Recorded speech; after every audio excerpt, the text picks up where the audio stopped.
आपको रोज 1 घंटा अन्य भाषा में प्रार्थना करनी है। अगर आप इसे उपयोग करें तो आपको और वरदान भी दिए जाएंगे, पर प्रॉब्लम क्या है, आप इसे उपयोग नहीं करते।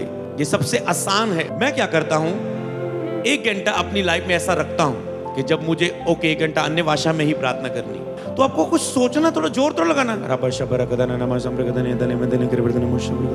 कितनी आसान नहीं लग रही भक्ति, आग बढ़ रही है। जो अन्य भाषा में प्रार्थना करते हैं वो अपनी आत्मिक उन्नति करता है, अपनी आग बढ़ाता है, अपनी आत्मा में परिपूर्ण होता है, सामर्थ को बढ़ाता है। जो अन्य भाषा में प्रार्थना करते हैं परमेश्वर से बातें कर रहा है, वो परमेश्वर की इच्छा के अनुसार प्रार्थना कर रहे हैं और बहुत सी बातें।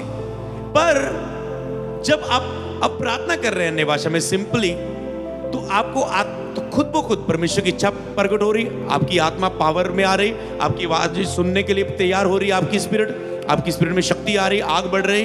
तो जब आप प्रार्थना कर रहे हैं अन्य भाषा में, तो मैं 1 घंटा अगर मैं अन्य भाषा का मेरा ठहराया हुआ, अब मुझे प्रार्थना करना उसमें, तो अब उसमें मैं प्रेयर करता रहूंगा और खुद ब खुद परमेश्वर आपसे बात करेगा। शुरू वो करेगा। देखो, मैं जब प्रेयर भी शुरू करता हूं, मैं नहीं चाहता कि मैं अपनी ओर से शुरू करूं। आप अपनी प्रेयर को शुरू करें। हो सके आपके सॉरी प्रभु, मैं पापों में हूं, मैं गुनाहों में हूं प्रभु, मैं सुबह से प्रेयर नहीं की, मैं ऐसा वैसा। आप अपनी ओर से कोशिश करेंगे, प्रभु धन्यवाद, प्रभु आपने वो काम, मैं धन्यवाद से शुरू करता हूं, मेरी लाइफ में 2-3 काम हुए। आप बहुत कुछ दिमाग लाएंगे, और मैं कैसे शुरू करता हूं, अन्य भाषा में सीधा शुरू करेंगे। जो अब मेरे आत्मिक लेवल पर मेरे लिए प्रार्थना जरूरी है, तरीका, कोई भजन, कोई वचन, तो वो आत्मा के द्वारा मेरे अंदर उपजेगा।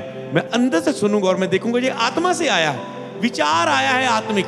जैसे शारीरिक विचार आते ना, तो ये अचानक से आत्मिक आया कुछ, ये प्रभु से ओके ऐसी प्रार्थना करते हैं, अब इसी को लेकर आगे बढ़ते हैं। हालेलुया। ऐसे आप प्रार्थना कर सकते हैं, आपकी प्रार्थना शक्तिशाली हो जाएगी। तो अन्य भाषा की प्रार्थना करें, जो आवाज में प्रकाशन आए उसे लिखें और आपकी लाइफ बदल जाएगी। हालेलुया।